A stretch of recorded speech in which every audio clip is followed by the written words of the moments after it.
Q9407.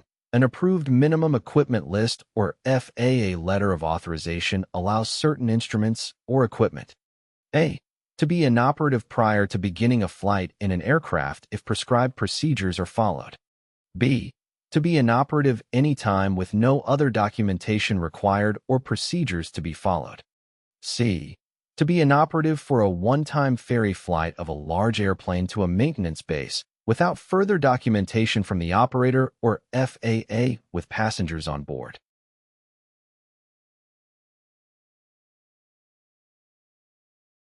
The correct answer is A. FAA letter of authorization allows certain instruments or equipment to be inoperative prior to beginning a flight in an aircraft if prescribed procedures are followed. This means that the equipment can be temporarily non-functional or disabled, but specific procedures must be followed to ensure safe operations.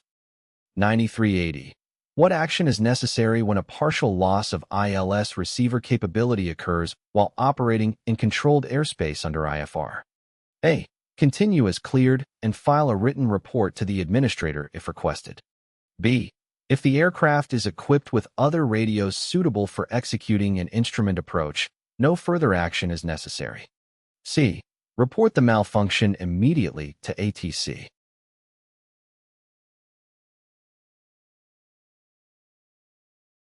The correct answer is C. When a partial loss of ILS, instrument landing system, receiver capability occurs while operating in controlled airspace under IFR, instrument flight rules, it is necessary to report the malfunction immediately to ATC, air traffic control.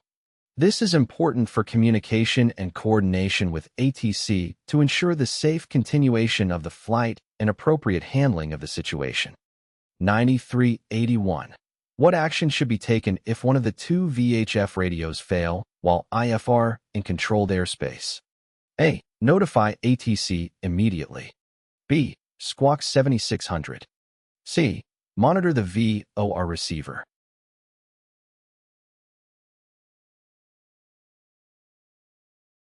The correct answer is A. If one of the two VHF, very high frequency, radios fails while operating under IFR, instrument flight rules, in controlled airspace, it is necessary to notify ATC, air traffic control, immediately.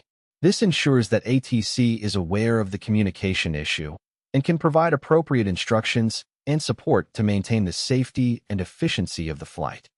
9386. While flying IFR in controlled airspace, if one of the two VOR receivers fails, which course of action should the pilot in command follow? A. No call is required if one of the two VOR receivers is operating properly. B. Advise ATC immediately.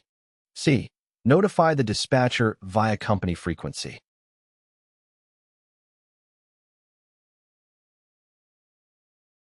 The correct answer is B. If one of the two VOR, VHF omnidirectional range, receivers fails while flying IFR, instrument flight rules, in controlled airspace, the pilot in command should advise ATC, air traffic control, immediately. This is important for communication and coordination purposes, as ATC needs to be aware of the situation to provide appropriate guidance and ensure the safety of the flight. 9387.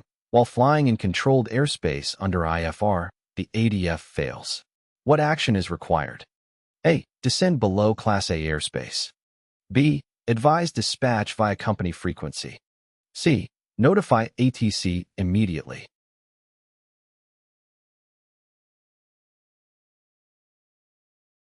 The correct answer is C.